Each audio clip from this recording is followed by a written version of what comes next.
ಗೃಹ ಸಚಿವ ಪ್ರಿಯಾಂಕ್ ಖರ್ಗೆಗೆ ಮತ್ತೆ ಶಾಕ್ ಎದುರಾಗಿದೆ. ಕೋರ್ಟ್ಗೆ ಹಾಜರಾಗ್ತಾರಾ ಗೃಹ ಸಚಿವ ಖರ್ಗೆ ಅವರು ಅನ್ನೋ ಪ್ರಶ್ನೆ ಮೂಡಿದೆ. ಈಗ ಎರಡೆರಡು ಬಾರಿ ಸಮನ್ಸ್ ಜಾರಿ ಮಾಡಿರುವಂತಹ ಕೋರ್ಟ್ ಖುದ್ದಾಗಿ ಕೋರ್ಟ್ಗೆ ಹೋಗ್ಲಿಕ್ಕೆ ನಕಾರ ನಡೆಸಿದ್ದಾರೆ ಖರ್ಗೆ ಅವರು.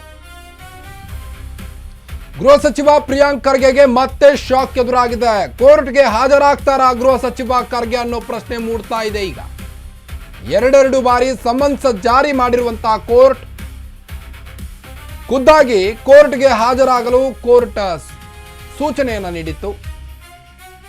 ಎರಡು ಸಮನ್ಸ್ಗಾದರೂ ಹಾಜರಾಗ್ತಾರಾ ಪ್ರಿಯಾಂಕ್ ಖರ್ಗೆ ಅಂತ ಕೋರ್ಟ್ ಕಾಯ್ತಾ ಇತ್ತು. ಆದರೆ ಪ್ರಿಯಾಂಕ್ ಖರ್ಗೆ ಅವರು ಹೋಗಿಲ್ಲ. RSS ವಿರುದ್ಧ ಪ್ರಿಯಾಂಕ್ ಖರ್ಗೆ ಅವಹೇಳನಕಾರಿ ಪೋಸ್ಟ್ ಮಾಡಿದ್ರು. 2025 ಅಕ್ಟೋಬರ್ 14ರಂದು RSS ವಿರುದ್ಧ ಪ್ರಿಯಾಂಕ ಟ್ವೀಟ್ ಮಾಡಿದ್ರು. ಅತ್ತ ಅವಹೇಳನಕಾರಿ ಹೇಳಿಕೆ ನೀಡಿದ್ದಂತ ಮೊಹಮ್ಮದ್ ನಲ್ಪಾಡ್ ಯೂಟ್ಯೂಬ್ ಚಾನೆಲ್ನಲ್ಲಿ ನಲ್ಪಾಡ್ ಅವಹೇಳನಕಾರಿ ಹೇಳಿಕೆ ನೀಡಿದ್ರು RSS ವಿರುದ್ಧ.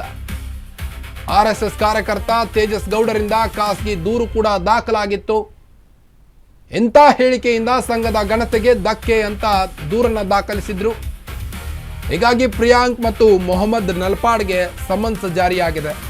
ಕೋರ್ಟ್ಗೆ ಬರುವಂತೆ ಆದೇಶ ಕೂಡ ನೀಡಲಾಗಿದೆ. ಆದರೆ ಕೋರ್ಟ್ಗೆ ಇನ್ನೂ ಕೂಡ ಸಮನ್ಸ್ ಜಾರಿಯಾದರೂ ಕೂಡ ಹಾಜರಾಗಿಲ್ಲ. ಮತ್ತೆ ಎರಡನೇ ಬಾರಿ ಪ್ರಿಯಾಂಕ್ ಖರ್ಗೆ ನಲ್ಪಾಡ್ಗೆ ಸಮನ್ಸ್ ನೀಡಿದೆ ಈಗ ಕೋರ್ಟ್. ನ್ಯಾಯಾಧೀಶ ಸಂದೀಪ್ ಪಾಟೀಲ್ ಅವರಿದ್ದಂಥ ಪೀಠದಿಂದ ಈಗ ಸಮನ್ಸ್ ಜಾರಿಯಾಗಿದೆ. ಸಮನ್ಸ್ ಜಾರಿ ಮಾಡಿದ 42ನೇ ACJM ನ್ಯಾಯಾಲಯ ಇಂದು ಕೋರ್ಟ್ಗೆ ಹಾಗಾದ್ರೆ ಹಾಜರಾಗ್ತಾರಾ ಗೃಹ ಸಚಿವ ಪ್ರಿಯಾಂಕ್ ಖರ್ಗೆ ಅನ್ನೋ ಮಾತುಗಳು ಕೇಳಿ ಬರ್ತಾ ಇದೆ. ಗೃಹ ಸಚಿವ ಪ್ರಿಯಾಂಕ್ ಖರ್ಗೆಗೆ ಮತ್ತೆ ಶಾಕ್ ಎದುರಾಗಿದೆ. ಈಗ ಎರಡನೇ ಬಾರಿ ಸಮನ್ಸ್ ನೀಡಿದ್ದಾರೆ. ಈ ಬಾರಿ ಆದರೂ ಪ್ರಿಯಾಂಕ್ ಖರ್ಗೆ ಕೋರ್ಟ್ಗೆ ಹೋಗ್ತಾರಾ? ನ್ಯಾಯಾಧೀಶ ಸಂದೀಪ್ ಪಾಟೀಲ್ ಅವರಿದ್ದಂಥ ಪೀಠದಿಂದ ಸಮನ್ಸ್ ಜಾರಿಯಾಗಿದೆ.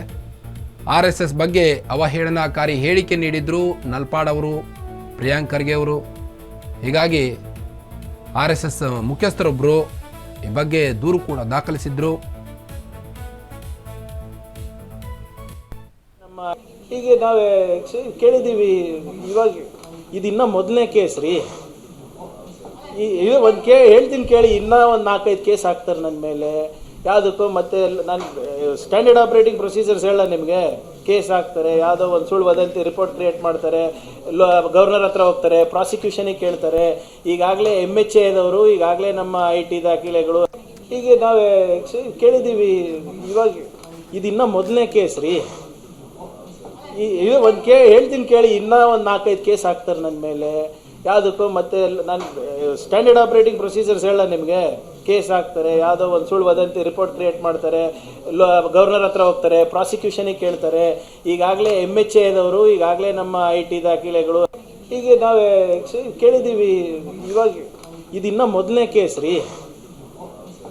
ಇದು ಒಂದು ಹೇಳ್ತೀನಿ ಕೇಳಿ, ಇನ್ನೂ ಒಂದು 4-5 ಕೇಸ್ ಹಾಕ್ತಾರೆ. ಇದು ಮೊದಲನೇ ಕೇಸು. ಇನ್ನೂ ನನ್ನ ಮೇಲೆ ಸಾಕಷ್ಟು ಕೇಸ್ಗಳನ್ನು ಹಾಕ್ತಾರೆ ಹಾಗೆಲ್ಲ ಈಗಾಗಲೇ ಪ್ರಿಯಾಂಕ್ ಖರ್ಗೆ ಅವರು ಹೇಳಿಕೆಯನ್ನು ನೀಡ್ತಾ ಇದ್ದಾರೆ. ಒಂದು ಕಡೆ ಈಗಾಗಲೇ ಕೋರ್ಟ್ನಿಂದ 2 ಬಾರಿ ಸಮನ್ಸ್ ಬಂದರೂ ಸಹಿತ ಪ್ರಿಯಾಂಕ್ ಖರ್ಗೆ ಅವರು ಹಾಜರಾಗ್ತಿಲ್ಲ ಅನ್ನೋದು ಈಗ ಕೋರ್ಟ್ನ ವಾದ ಆಗಿದೆ. ಕೋರ್ಟ್ಗೆ ಹಾಜರಾಗ್ತಾರಾ ಹಾಗಾದರೆ ಗೃಹ ಸಚಿವ ಖರ್ಗೆ ಅವರು? ಎರಡೆರಡು ಬಾರಿ ಸಮನ್ಸ್ ಜಾರಿ ಮಾಡಿದರೂ ಕೂಡ ಕೋರ್ಟ್ಗೆ ಕಿಮ್ಮತ್ತಿಲ್ವಾ ಪ್ರಿಯಾಂಕ್ ಖರ್ಗೆಗೆ? ಈಗ ಮುಂದಿರುವಂಥ ಪ್ರಶ್ನೆ. ಖುದ್ದಾಗಿ ಕೋರ್ಟ್ಗೆ ಹಾಜರಾಗಲು ಕೋರ್ಟ್ ಸೂಚನೆಯನ್ನು ನೀಡಿದರೂ ಸಹಿತ ಯಾಕೆ ಈ ರೀತಿ ಮಾಡ್ತಿದ್ದಾರೆ ಪ್ರಿಯಾಂಕ್ ಖರ್ಗೆ ಅನ್ನೋ ಮಾತುಗಳು ಕೇಳಿ ಬರ್ತಾ ಇದೆ. ಮೊಹಮ್ಮದ್ ನಲ್ಪಾಡ್ ವಿರುದ್ಧವೂ ಕೂಡ ಕೇಸ್ ದಾಖಲಾಗಿದ್ದು. RSS ವಿರುದ್ಧ ಪ್ರಿಯಾಂಕ್ ಖರ್ಗೆ ಅವಹೇಳನಕಾರಿ ಪೋಸ್ಟ್ ಮಾಡಿದ್ರು. 2025 ಅಕ್ಟೋಬರ್ 14ರಂದು RSS ವಿರುದ್ಧ ಪ್ರಿಯಾಂಕ್ ಅವರು ಟ್ವೀಟ್ ಮಾಡಿದ್ರು ಅವಹೇಳನಕಾರಿಯಾಗಿ. ಆದ್ರೀಗ ಕೋರ್ಟಿಂದ ಸಮನ್ಸ್ ಜಾರಿಯಾಗಿದೆ. ಇವತ್ತಾದರೂ ತೆರಳ್ತಾರ? ಕಾದು ನೋಡಬೇಕಾಗಿದೆ.